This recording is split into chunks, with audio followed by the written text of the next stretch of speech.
Mm, mm, mm. Hi, everybody. Hi, Julie. Hi, Missy. There's Terry.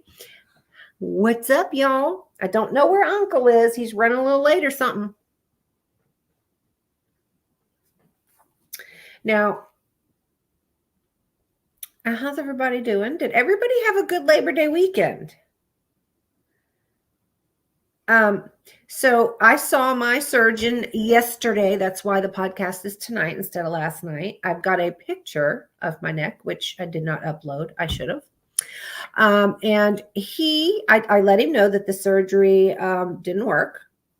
And he still feels that I have carpal tunnel. So he is sending me to a third neurologist for another EMG. We want a third opinion because one said I had carpal and one said I didn't. But he seems to think I have carpal. Now, I don't know if he would do the surgery or I have to go to fucking another surgeon. So I have no fucking idea what's happening.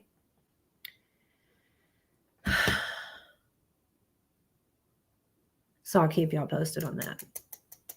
I did go out and work on the house a little bit today. I think I sent a couple of you a video of the floor that I fucked up today. And I fucked up my back. And it's in a location I've never hurt before. So, so if I move too fast or turn or anything, it feels like a knife is shoving in my back. Hi, Vienna King. How are you doing? I don't know where Uncle is. I texted him that we were live and to come on. So, hi, Angie.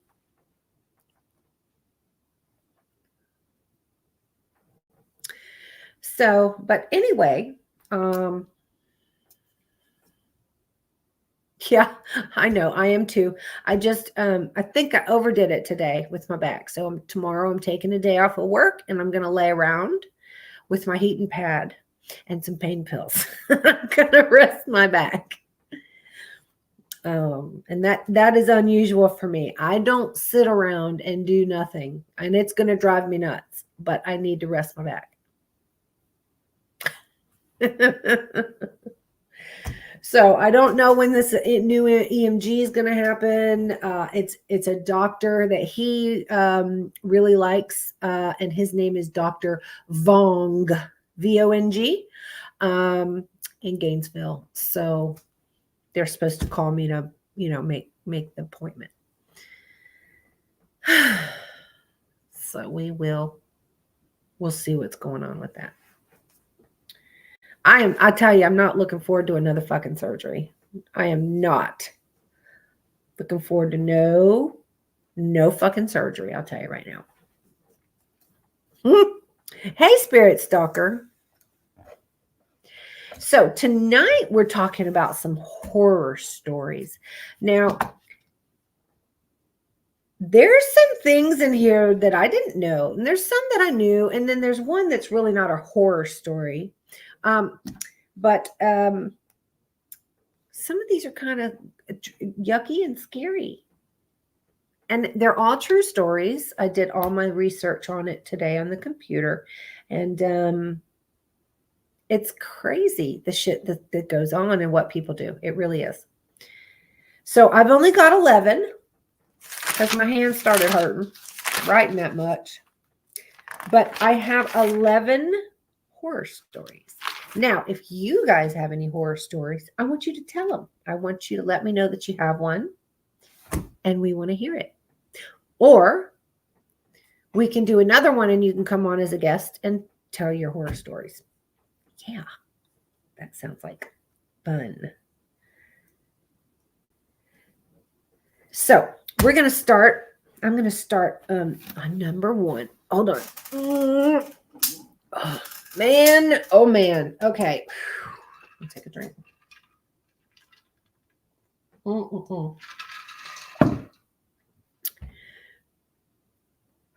No. It's usually Wednesdays and Sundays. But I had a doctor's appointment yesterday in Gainesville, and my appointment went until fucking 4:30. And then I had to be there at like 11 or noon to get my x-ray from my surgery. So I had to spend the whole fucking day. And then he was running an hour late. So he didn't even take me in until 5:20. I didn't leave his office until almost 6 o'clock. I got home at a little after 7 because it's an hour drive. Yesterday sucked, but I knew I better not even have the podcast on the Wednesday night. And I did mention this now on my last podcast that it wouldn't be this Wednesday, it would be Thursday instead. But normally it's Wednesdays and Sundays, yes.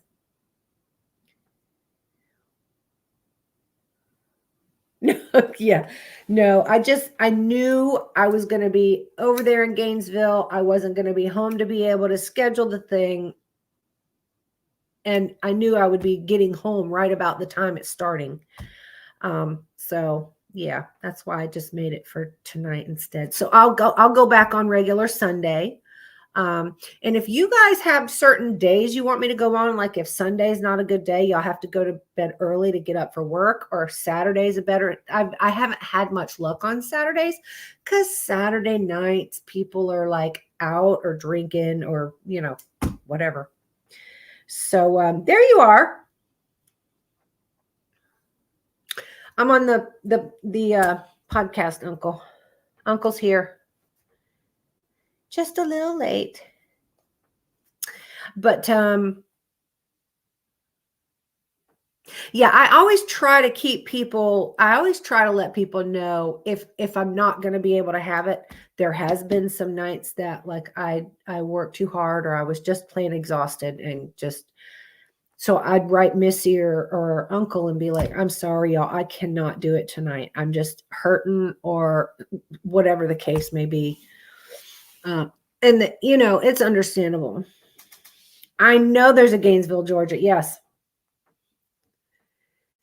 Yeah, no, I go to Gainesville, Florida, Florida Gators. Yeah. So, yeah, so I'm actually looking for, okay.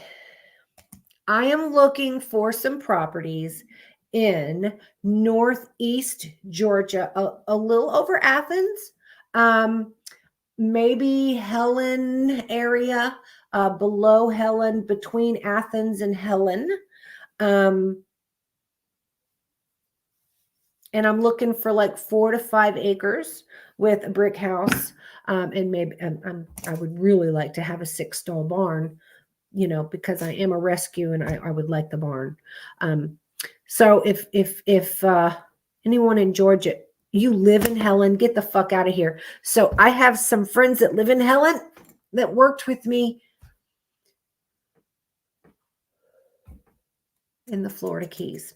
I was in the Florida Keys. I'm sorry. Her and her husband was Sarasota police, and they retired and they've had their house in Helen for 10 years.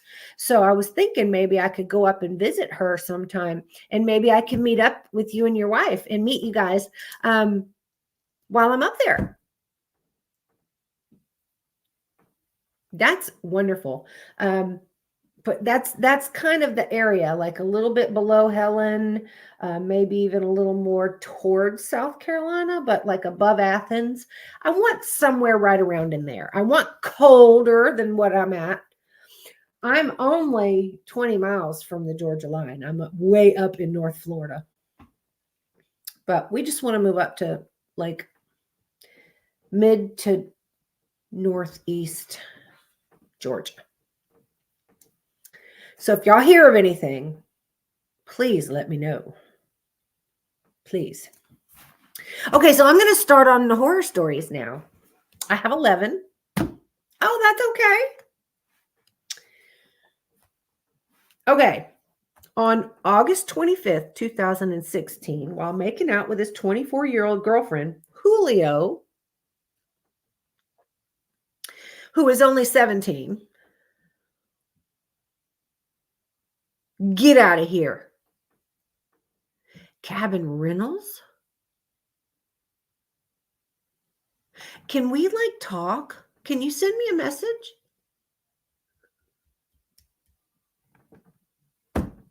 I can like maybe stay in one of the cabins while I'm up there looking around. I can't come until like November. But I would like to, can we please chat? Okay, send me a message and we'll talk, please. Thank you. Okay. Julio is 17. He's making out with his 24-year-old girlfriend who put a big hickey on his neck. Okay, y'all know the hickeys. Where most of us are Gen X. Nice, perfect. Okay. I just need property because keep in mind I'm a piggy rescue, so I need at least. I can't go less than 3.5 acres, between 3.5 to 5 acres. I would like a brick house. I would like a 6-stall barn. Or I'll turn the fucking house into a barn and I'll put like a fucking cabin. You know what I mean? Like my babies, they're my children. Okay, moving on. Okay, so everybody has had a hickey, right? Right? When you're real young and you're making out and the boyfriend gives you a hickey or the girlfriend gives you a hickey, or they're marking their property, right? Okay. After all, young lovers give each other hickeys all the time, and they were considered harmless. Everybody knows they've had a hickey. What people don't know is the hickeys can be deadly. And I didn't know this until today. So the couple spent the whole day together, and then they returned to Julio's house for dinner with his family. While they're eating at the table, Julio collapsed from his chair and started convulsing for no reason. They called the ambulance, and there was nothing they could do to save him. His autopsy revealed that his death was caused from the hickey, which is also known as a love bite. Now, everybody knows a hickey is a bruise-like mark caused by sucking on someone's skin hard and long enough to burst small blood vessels under the skin, which makes it turn red and come to the surface. Now, in Julio's case, the suction reportedly created a blood clot that ended up going to his brain, where it clogged a blood vessel and it burst, causing him a massive stroke. His parents wanted the girlfriend charged with his death, but no charges were ever found to have come to her. So it was a complete accident. They know it. She did not intend. They would have to show intent, and I think that's crazy. I never knew that it could cause a blood clot like that. Did y'all know that?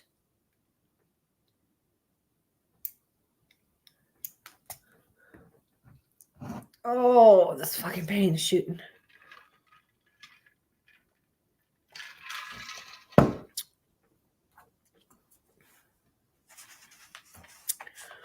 Yeah, I had no clue that a hickey would do that. Thank God I'm to the age where I don't do hickeys anymore.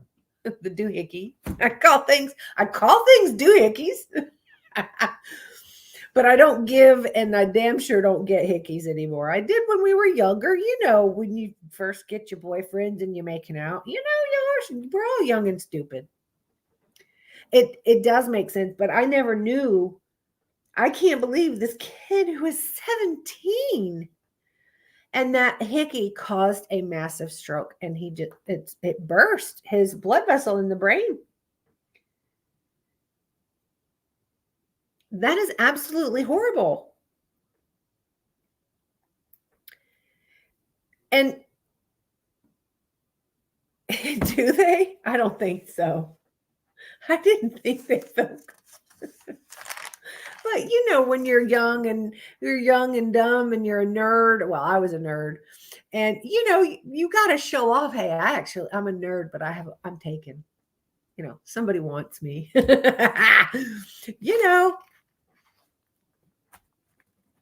You kind of hope for a hickey when you're that age. Do kids now still do that? Like young kids? The kicky on the, oh, no. Oh God, no, that wouldn't be good. Like oh my God, this hurts. I've had like on the inside of my leg, Um, but I mean, I never knew that. Or I wouldn't have let them do it. See, these things, I fucking shouldn't do these kinds of fucking podcasts because it just makes my brain go and then I can't. Anyway. Hey, V team, how are you doing, Ayla? It's okay. I've only done one story, and it was just about Gen X people. All right, number 2. There's a man named Shyam Lau, a 74-year-old man from India, suffered a very rare condition that made a horn-like mound grow on his forehead, stemming from a head injury that he had received several years earlier. Shyam said that this horn-like thing started growing there, and it just kept getting bigger over time. And he said he thought it was strange, but he got used to it, and it would just keep growing. It would grow longer and longer and longer. So he would cut it off. He would cut it off to short, and then it would continue growing longer and longer, and then he'd cut it off again. So he noticed when it wouldn't stop growing, he finally consulted the doctors and let them know what was going on, and no doctor could find a solution to it. Now, a surgeon finally removed it in an Indian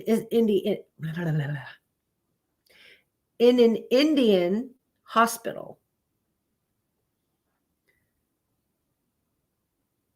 Oh no, I'm sorry. I hope you're feeling better.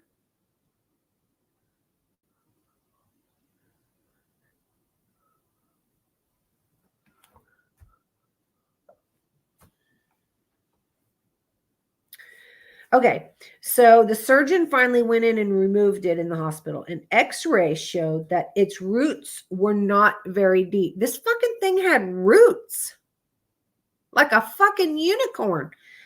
Doctors claim that this is so rare that they sent this to the International Journey of Surgery to be looked into deeper. Now, doctors claim that this sometimes found that where there's exposed skin, that growths can come onto your skin. But this was like a whole, like a fucking bone, and it had roots. But apparently he had a head injury where he got hit in the head right there, and then this fucking thing started growing. Anyway, they said that this was too extensive, and it was named the Devil's Horn. And if you go to YouTube and type in the Devil's Horn, you'll see what the fuck I'm talking about. The guy with the thing on his head. Since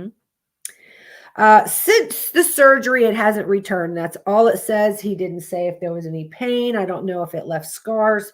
I have no idea. Give themselves a hickey with the vacuum cleaner. That is so stupid.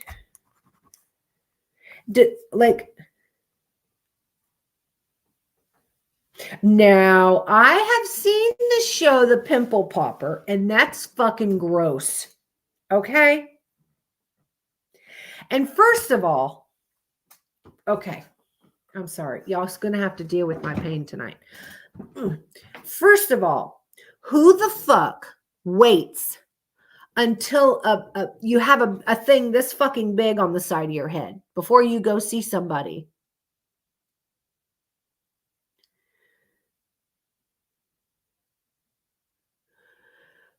Or on their back. Dude, she gets stuff. People will go in there with growth pimple that you drain, or what, the size of my boob on their back. Why would you wait? It could be on their leg, their knee, their foot, their head, their ears, the back of their neck. I have seen her show, and I will never watch it again. And it makes me gag. if I'm watching it. And ugh.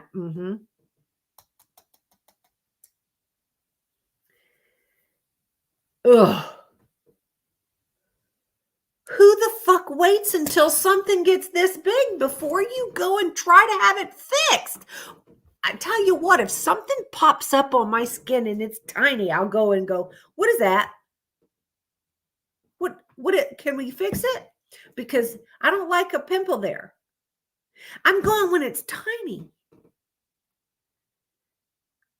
Like, how do you? I don't understand what the fuck is wrong with some of those people. Like, how do you wait that long? That don't make no sense. I know you feel it. I know you fucking put a shirt on and there's a big old fucking hump on your back. I know you see it. I know you feel it. Why do you just let it get bigger and bigger and bigger? No one knows will grow to a grapefruit in less than a week, but oh,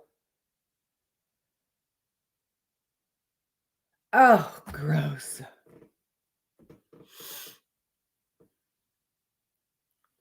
Well, I'm glad that she did. I have known a few people and they get their skin checked and they might have a little melanoma and then they get it removed and then, it leaves a little scar there, but then they get it. So they always go and get checked out.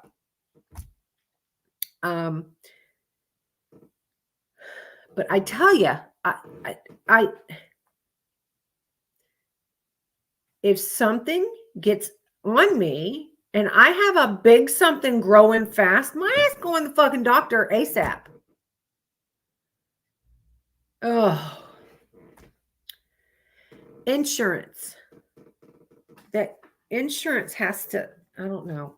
Anyway, I just don't know. I understand it's crazy high, but why wait? Why do you put it off for fucking 20 years? That's what I don't understand. You just can't make me understand that. Go to the fucking ER. Yeah, that's what I'm saying. You see something new growing on your ass, you gonna take care of it. I'm going to the fucking doctor. I'm gonna be like, listen, you need to make me an appointment. Or I'll walk in there and be like, you see this right here? Please make an appointment ASAP because I want this fixed. I ain't waiting no fucking 10 years and this growth get to the fucking size of a grapefruit. No. If y'all have not watched the show, go watch one. It only takes one show. Just watch one show. And you see what I'm talking about. And she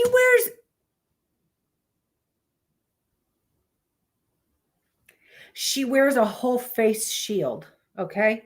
This shield while she's working. And she says that the smell of this stuff, but you watch one show and she has it to where it's going to explode all over her. And now she's got this white pussy crap all over her in her hair. She wears this shield thing. Lord, she wears this shield. What? Ooh. There is no fucking way I could ever be who in their mind goes, I think I want to pop pimples for a living.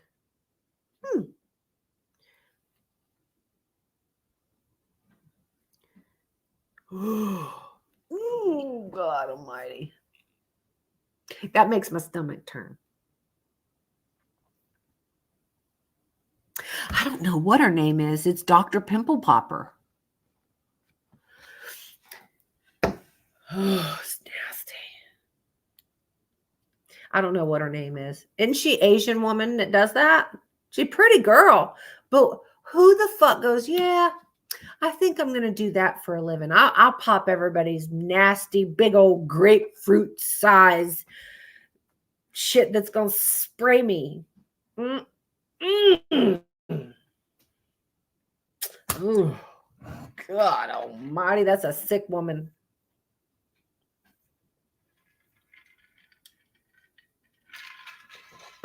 I wouldn't even be able to work in the office. Like, I'd have to clean that shit up. Mm-mm. Mm-mm. We're going to move off that conversation. All right. 31-year-old Satanist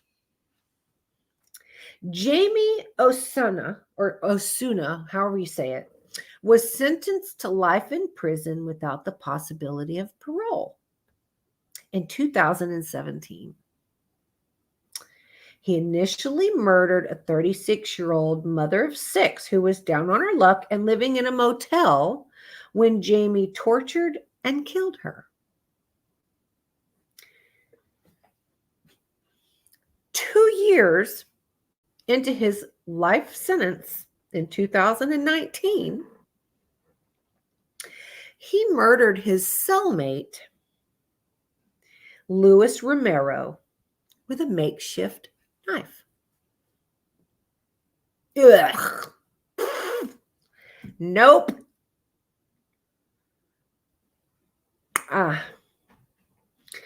He decapitated him. He removed his fingers, his eyes, and his ears and made himself a necklace out of his body parts that he would wear in the prison. He wrote "ha ha" on the prison wall with Romero's blood. Because of that, he's waiting still to be resentenced and expecting to get the death penalty.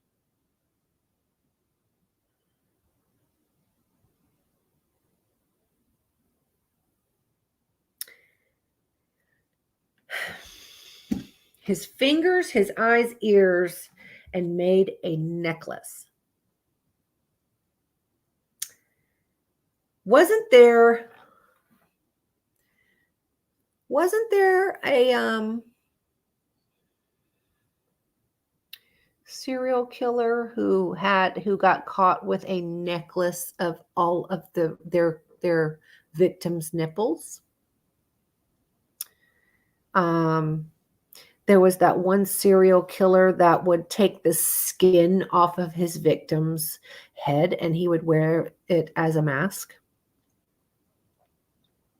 Now, I can't think of who was it that did those things, but there's some sick MFers out there, okay?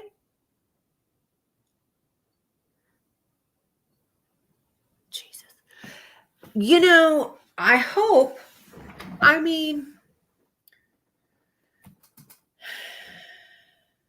I also read another story. I don't know if I did this. I don't think I did it. I'll wait. I'm not sure if I don't think I put it in here. There was another one. There was another story that, was it made from that guy? Oh, no. The one I was just talking about. Okay. Hello.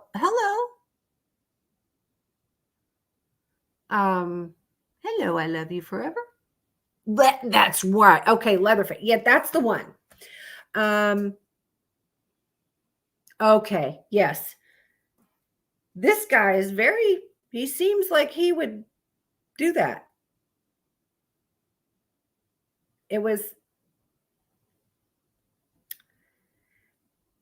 So that's a good way to not ever have another cellmate, because he's in there now. He's probably going to get the death. He doesn't care now.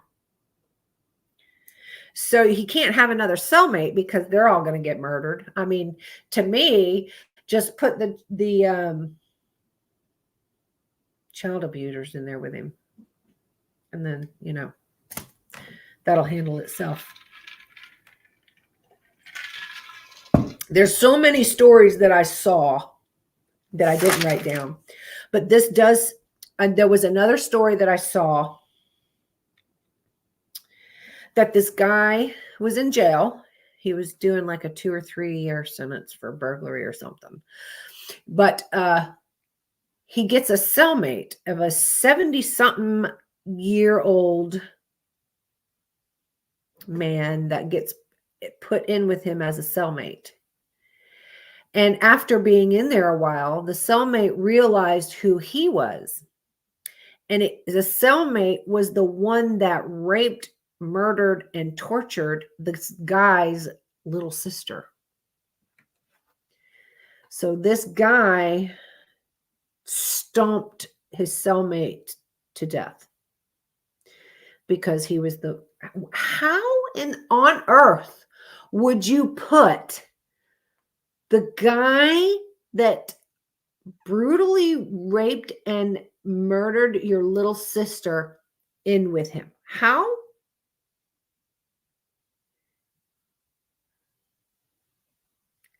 Geen. And Geen also made gloves from human skin from his victims, and he took two sets of hands and he sewed them together, and he made gloves out of real skin. So that was the other story. I don't have all the information on that one because I didn't write that one down. But why would they put that guy in there with him? That's asking. The Butcher of Plainfield. Oh, okay. It does. It really does. Sounds like this guy is just too similar.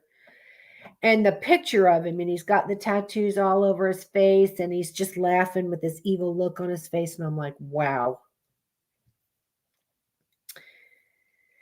Man.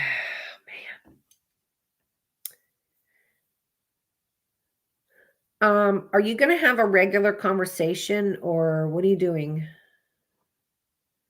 It was a belt. Oh, a belt.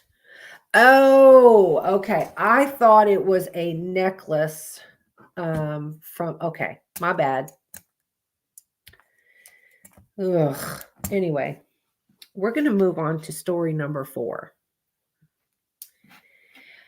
Okay, in March 2023, a 1-year-old girl, I can't remember, I think she was Chinese, a 1-year-old Chinese girl. She had very slow motor skill problem and an enlarged head.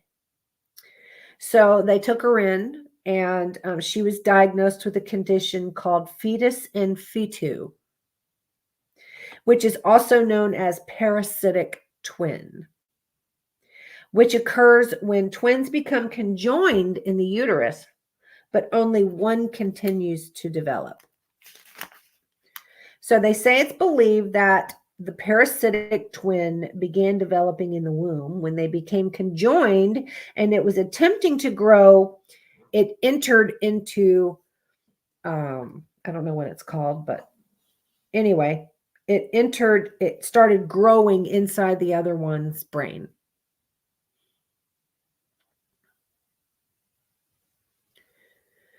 Did what?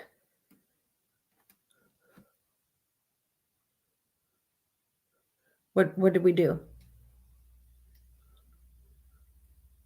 Did I miss something? I'm just a gabbing. I'm not paying attention. What happened?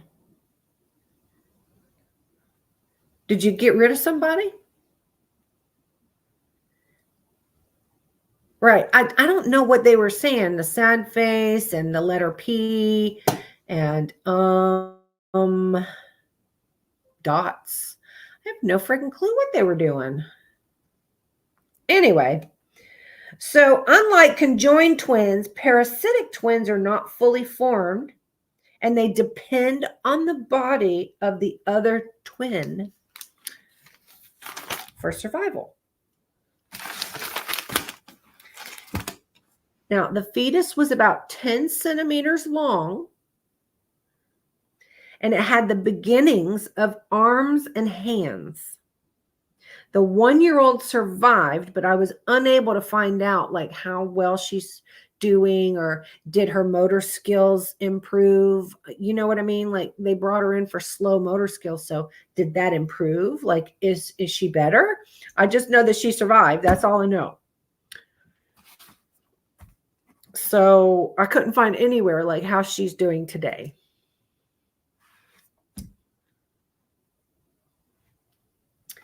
I mean, that must be an extraordinarily oversized head to have a whole fucking baby in there. And it said once they can join, so were they going to be conjoined at the head? I have questions. And it didn't explain all of this. So it just said once the twins can join, one can move into the other one's body and it doesn't have to survive. It depends on the other twin for survival now. Parasitic twin. So, I mean, it's right. Parasitic. Isn't that what I said? Parasitic twin. In India, had a parasitic twin growing out of his back. Oh, I didn't know about that one. Oh my gosh. These fucking poor kids. These poor kids. I tell you what, now, just recently, I was trying to find my new paranormal name because, as all of you know, I was Blue Line Paranormal, but a Texas police officer kind of reached down in there and took it because I didn't register the name. So it was available. Anyway, I was trying to find another name for my paranormal, and I came up with the cutest fucking name, and I was so excited. And then I found out it was a real fucking thing and gory, and these kids were being born like that. I'm like, nope, I will not use that name. I'm not going to do it. No way. No, how. And Missy can verify that because it was her and I that was chatting about it.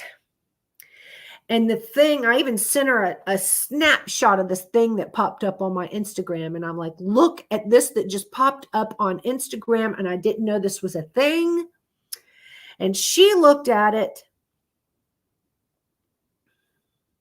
Peter had a, what?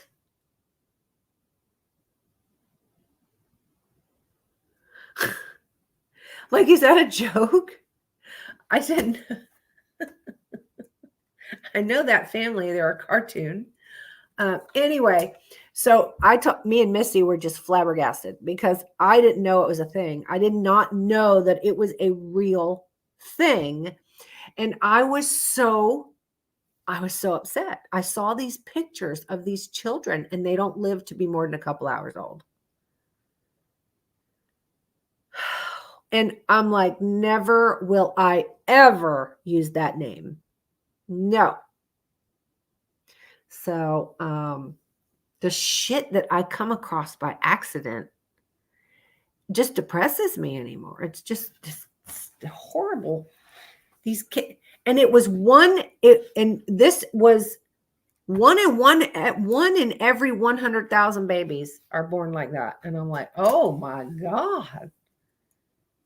I had no idea.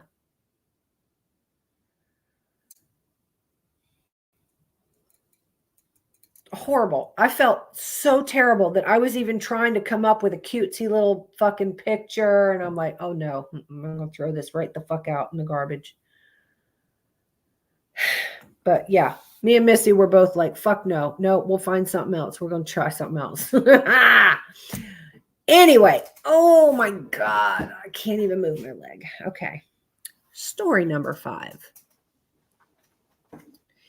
70-year-old Colin Steer noticed a dip in the floor in his living room. At the time that he found it, he had 3 small children running around, so his wife Vanessa asked him to cover it back up.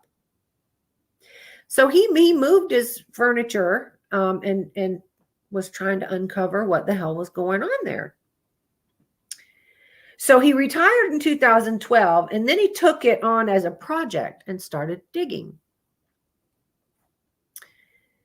It ended up being a 17-foot well from, like,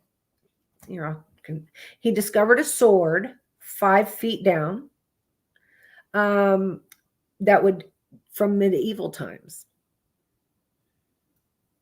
He said the sword just kind of fell out in the angle that it was when he was digging, and the sword fell out. But where he was digging was a round, it was a well, and it was bricks.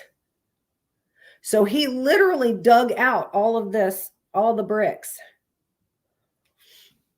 If you Google Colin Steer, it'll show him a picture and then the hole right there in his living room. And he is down 17 feet now. Anyway, so he found a sword at 5 feet from medieval times. He said it looked like an old peasant's fighting weapon, and it's made up of bits of metal that were all knocked together. Now, recently he found a ruby ring and a coin from 1725. It ended up being a 17-foot well, big enough for people to go down and crawl down there. Collins says it appears to go deeper and wants to go down at least another 5 feet. But at the bottom now, there's about 4 feet of water. So when he's not working on it, they keep it covered. You know, they cover the hole. People come visit and they take it off and they want to look down there and they'll crawl down there. And it shows that he's got lights, you know, hooked and going down there and shit like that he turns off.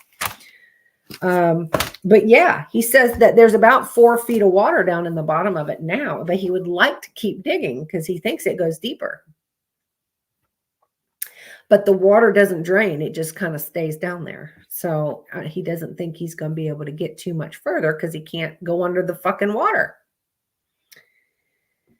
So that would be fucking crazy. That would be crazy. If you found that, could you imagine finding that in your living room floor though? Like your house was built on top of a well. That's fucking crazy. I'm surprised his house ain't haunted.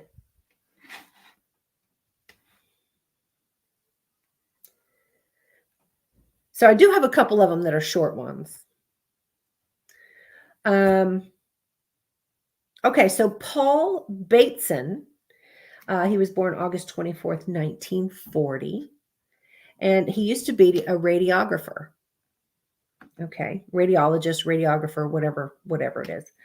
And a man, William Friedkin, watched him perform a cerebral angiograph the previous year on someone. Now, William Friedkin is the director of the 1973 horror film, The Exorcist. He recruited and hired Bateson to be in the film as the radiology technician. So he played that in the movie.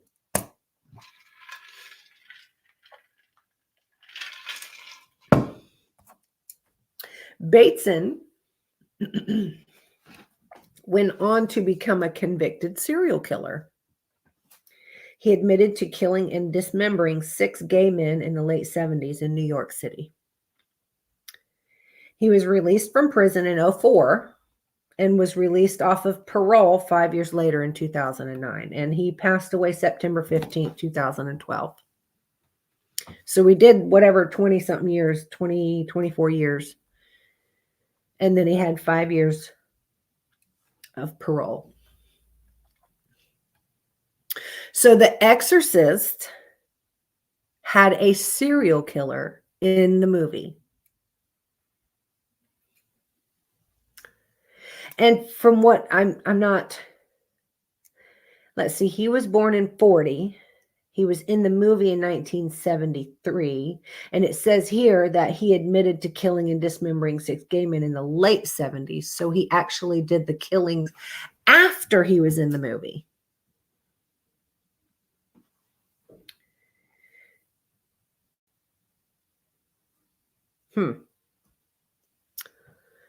Well, that's just crazy that The Exorcist had a serial killer playing in it.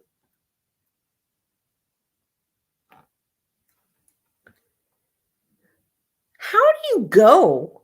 Like, how do you How do you go from being this really good college graduate radiographer, and then how do you just switch and just murder people like that? And then you're like a horrible person. He might have had those thoughts his whole life and never said anything about it. And something just made him, they were all gay apparently. So maybe he accidentally went into the wrong bar. Maybe he got hit on and didn't like it. You know what I'm saying? There could be tons of reasons. Okay. Now, the next one, I actually remember this happening. I was a police officer down in the Keys. No, I was about to leave the Keys when this was taking place and move back up to West Palm Beach. Because I was in the Keys till 2012. Now, in May 26, 2012, and you guys probably heard about this. You probably heard about this story because it was all over the news. I remember watching it on the news when it was actually happening.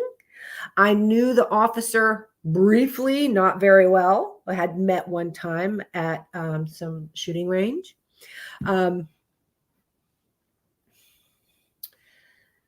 Because the Keys would get with Miami, Fort Lauderdale, we would all go shoot together, all the South Florida. Nope, not Casey. No, okay. May 26, 2012, 31-year-old Rudy Eugene drove to Miami for the Urban Beach Week. The name might have given it away, Rudy Eugene. Do y'all remember? Okay, I will keep on going. Okay.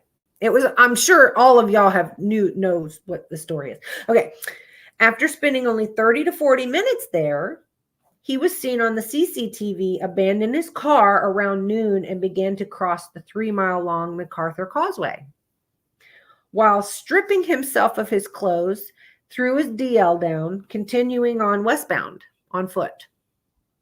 Does anything sound familiar yet?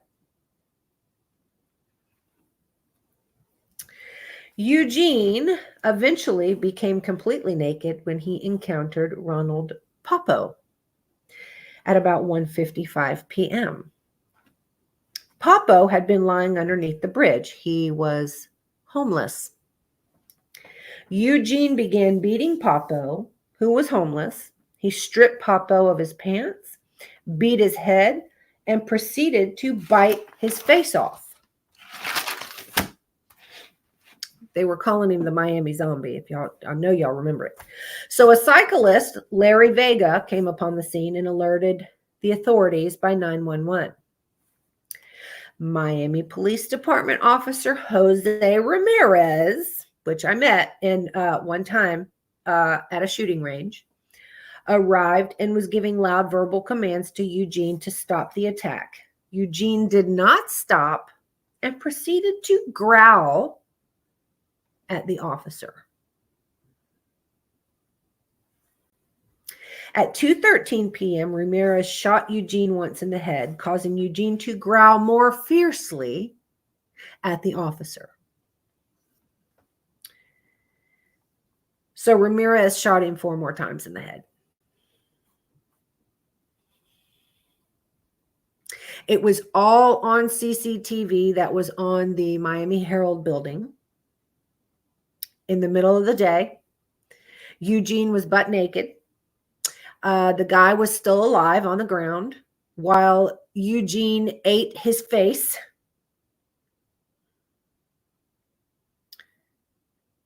Y'all don't remember this story?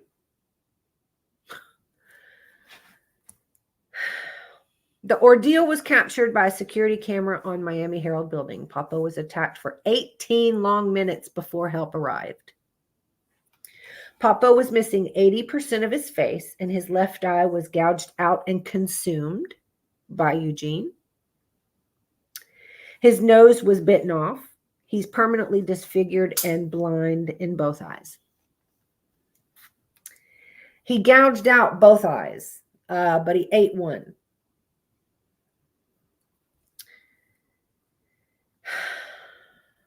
Popo became homeless in 1976. His family and daughter never heard from him, and after so many years, they assumed he was dead. They didn't have any way to contact him. Yes. This is the one where they were saying that they thought he was on bath salts, but bath salts wasn't in the toxicology report. So they were shocked to hear that he was alive. Popo refused to go live with them, but he has continued a relationship with them ever since. So he is still alive. You remember this, Angie, don't you? You know, in his toxicology report, let me see if it's continued. No, that was it. I believe in the toxicology report, I saw that it was only marijuana or something that was in his system. There was a bunch of pills. I read somewhere that there was a bunch of pills, but I don't know if the pills were in the guy's stomach or they were on the scene and they didn't know whose pills they were. I'm not sure if I don't know. It was horrible. And, you know, and me I was an officer for 12 years at that point. And that's just something. I don't care if you're a police officer for 25 fucking years. You're going to be scared as shit. Let me tell you something. If somebody growls at me while they're eating somebody else's face, you damn right I'm going to fucking shoot them. But when I shoot them in the head and they fucking get up and fucking come at me while you're growling, he had every damn right to shoot him 5 fucking times. Because it was the 5 fucking times that finally took his ass down. And if I was that officer, everybody knows Cece's good for a pee. I would have done pissed my fucking pants. If a zombie looking something was growling at me.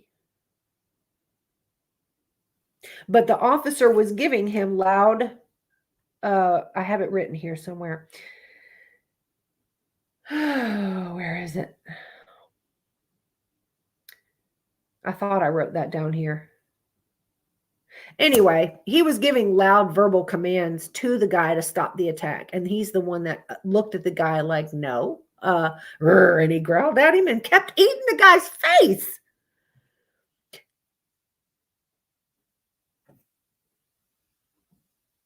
That is something that if I was the officer that responded to that, I think that call alone would give me PTSD. That shit would replay and replay and replay in my fucking head for the rest of my life. I would have to take fucking some sort of pills to fucking sleep or, well, I do that now, but you know what I'm saying. Y'all, I mean, if, I don't know, it's, y'all aren't cops, so y'all don't understand the shit that I've had to respond to. But that I've never responded to anything like that. And that officer was faced with something I'm sure he's never dealt with either. Yeah. I know, right? I agree with you, Vienna King. There's no fucking way. If I knew that I was out of bullets and that fucker was still coming after me and I couldn't run, I'd shoot myself too. If I knew he was just going to eat me, I might as well just, no, I don't want to feel that. No. And it's not a laughing matter. It really isn't. It's very sad. And the guy, you know, I mean, think about that victim. What do you think was going through his mind? This guy he just ate my fucking eyeball.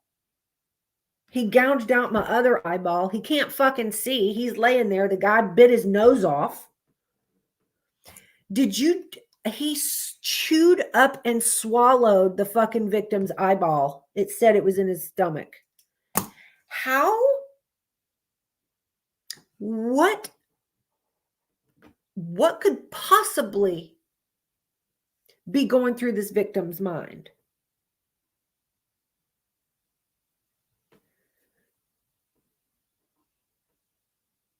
Maybe the victim was fucked up enough. He was breathing and still alive, but I'm hoping to God he didn't just fucking lay there and feel all that.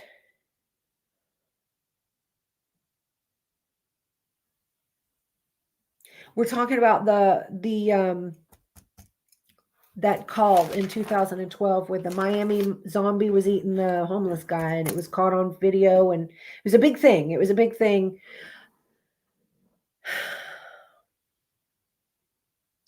So I just could not imagine. Anyway, but the guy did survive.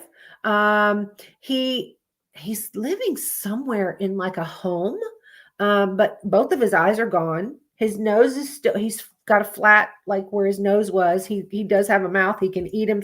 He eats and shaves, and he learned how to walk and do all of that. And he chooses to live in this home. And like I said, it was so many. He was homeless since 1976. Is that what it said? Where was it? Anyway, he was homeless. Yes, he went homeless in 1976. So all those years, his family thought he was dead because they had no idea where he was, how to contact him, nothing. And here he was in Miami living under a damn bridge. And the family learned that it was their family member that was attacked by the fucking Miami zombie. And they were like, holy shit, that's our family. Like, we thought he was dead. And he does keep in touch with his family. He does have a relationship with his family. I don't know if I know he has a daughter.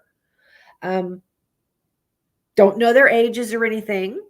But he has kept a relationship with his family now. But he refused to go live with them because they offered to bring him home since, he was blind and everything, and they were going to take care of him, and he refused. Despite the physical, he is better off now. I'm gonna be honest. If something ever happened to me like that, just let me die. Just let me die. If I get into a car crash and I'm on a machine, and just let me go. Just let me go, because I don't want to be on this world living as a vegetable. I do not want to depend on somebody having to wipe my ass. You see what I'm saying? I do not want to live a life where I have to have a feed tube, whatever it's fucking called. Y'all know what I'm saying. I don't want to live like that. Let my ass, please let me cross over or something. I'll come visit y'all after I'm gone. But I don't want to live on the earth fucked up like that.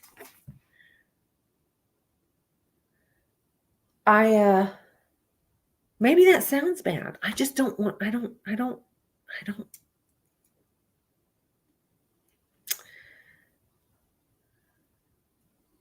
Anyway, that was a fucked up thing to deal with as an officer, because I was an officer at the time. But thank God, I didn't have to respond to that. But my Lord, I completely feel for Ramirez that he was the first officer on the scene. And I know you cannot tell me that that's still not in his mind. He thinks about that shit all the time. Thank you. Yes, that's exactly right, Vienna King. I do not want to be a burden. I don't want to have to depend on somebody taking me and put me in a chair and I drool on myself. And no, just fucking let me go. Just turn off the machine while I'm still out. You know, I don't want to live a life like that. Yeah, no, no, no, I don't. I want people to remember me like I am now. Um, Not like that.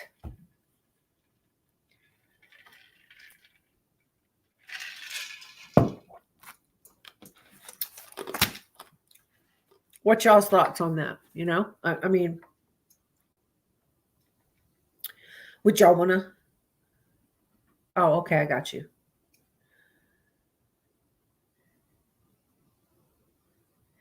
Everybody thinks differently, though. That's just the way that I think. If I'm going to be a vegetable or can't feed myself, I can't wipe my own ass, I can't walk, I have to depend on somebody to lift me and put me here and get me in the fucking vehicle and carry me.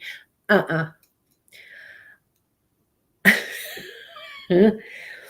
Julie, me too, girl. I have a list of people that I'm going to haunt. Okay. I have a list. And that shirt is in my merchandise, by the way, that I have a list that I'm going to haunt people after I die. Yeah. And the way the shirt is pretty funny. Yeah. No, that isn't living. No, it isn't. And I don't want to be on this earth if I'm having to not be able to live a full life. Yeah, I know. I know.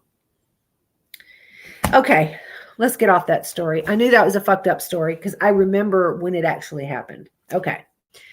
Number 8, a man paid a sorcerer / wizard 290 quid. Now, I don't know what 290 quid is, okay, money wise, to make him invisible. He met with the wizard. The wizard promised him the spells would work, turning him invisible. So he paid him and he did the spells exactly as they were supposed to be. And thinking he was invisible, he walked into the bank and started just snatching the money from the people's hands. Apparently, he was shocked when they realized that they could see him, and the people overpowered him and held him down until the police came. The man told the court that a horrible trick had been played on him. Now, come on. That is the most ridiculous shit I have ever heard. Now, who the fuck thinks they're look in the damn mirror? Can you see yourself? That means you're not invisible.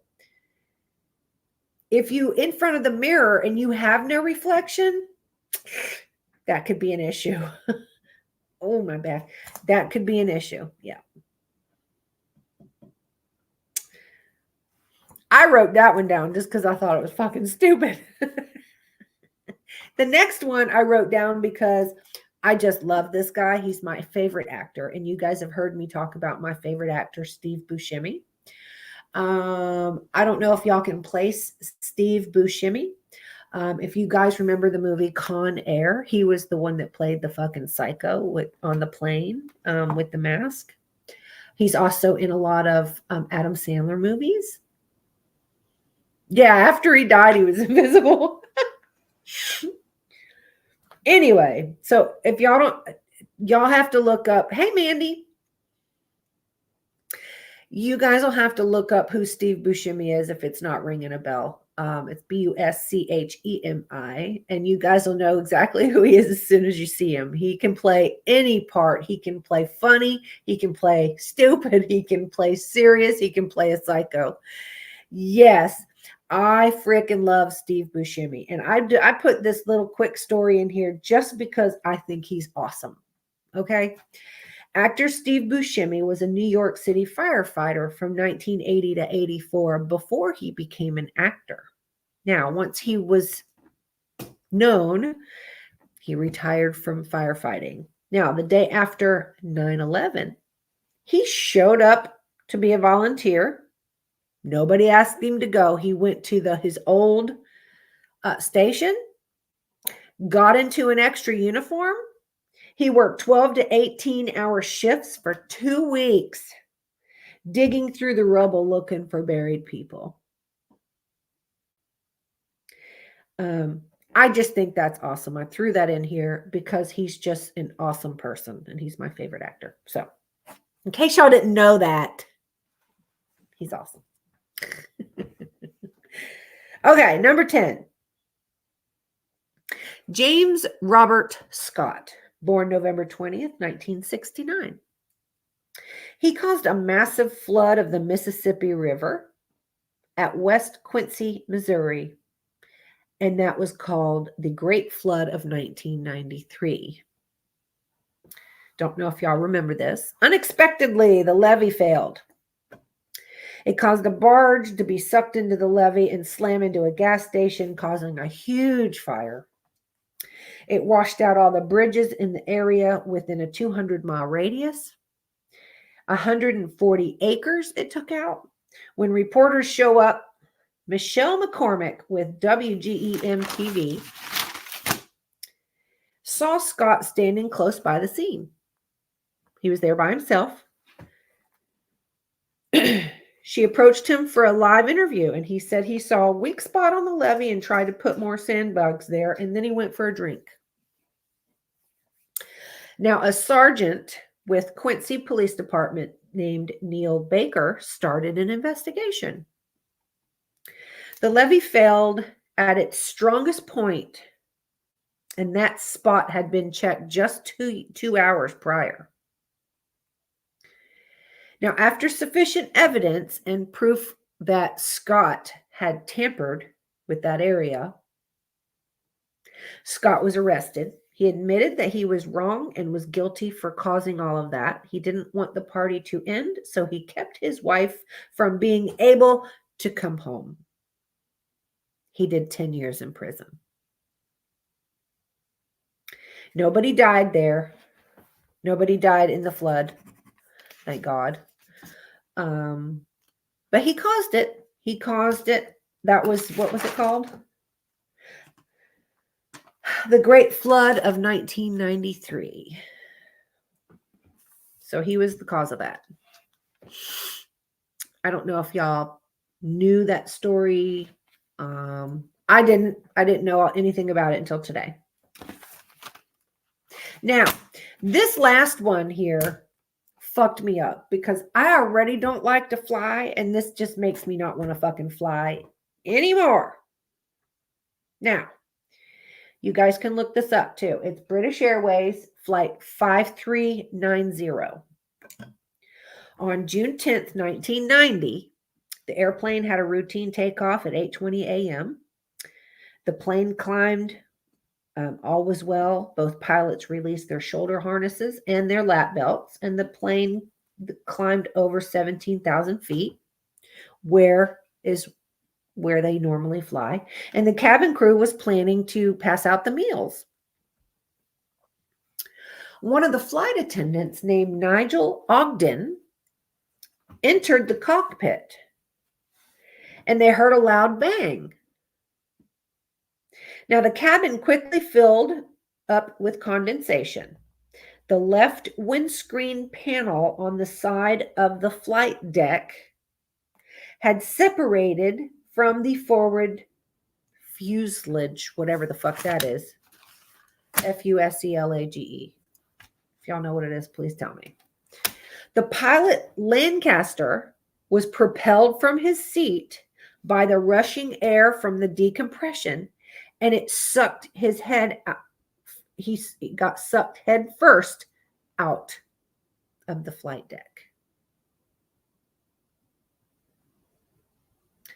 His knees got caught on the flight controls, and his upper body remained outside the aircraft.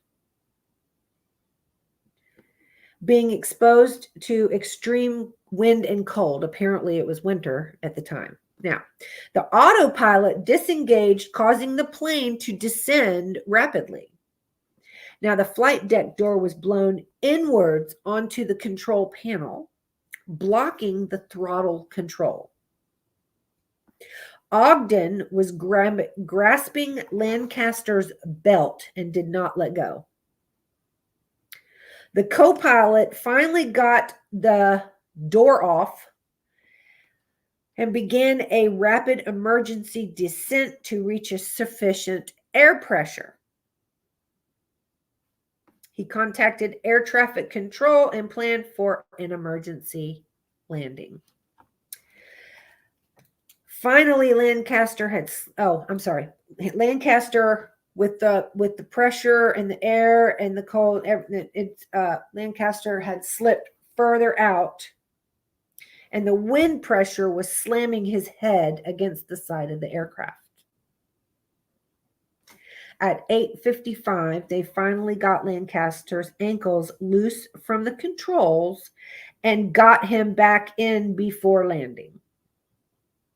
So that just goes to show you how much he was sliding out. Like it was his knees that was caught in the controls, and the guy, Ogden, the flight attendant, was holding his pants, basically his belt. Lancaster had frostbite, bruising, was in shock, had fractures to his right arm, left thumb, and right wrist. Ogden had frostbite on his face, a dislocated shoulder, and was diagnosed with PTSD. There was no other injuries. So Lancaster survived that. Ogden didn't let go of him. Like, Ogden saved his life, thank the Lord. I mean, goodness gracious, could you fucking imagine? Now, I was unable to find if he's still a pilot, because that was when 1990. So I don't know if he's still alive. I don't know where Ogden is. I couldn't find anything that shows what they are doing now, if they're alive, where they're living. I couldn't find anything like that. So that's why I don't have it. And that's all I have for our horror stories, not horror stories. I'm almost out of this notebook, so I can start a new notebook over there. But that's all I have of the horror movie.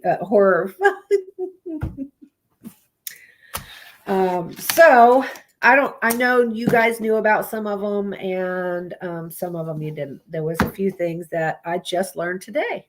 So I like it when I can actually hear something and learn something from it. So that's kind of cool. But other than that, I will start repeating. I will be on Sunday night. I'll get back on track.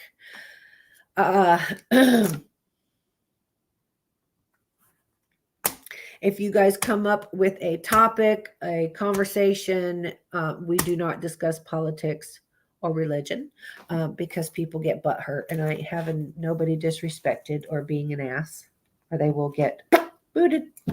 And so we don't talk about that.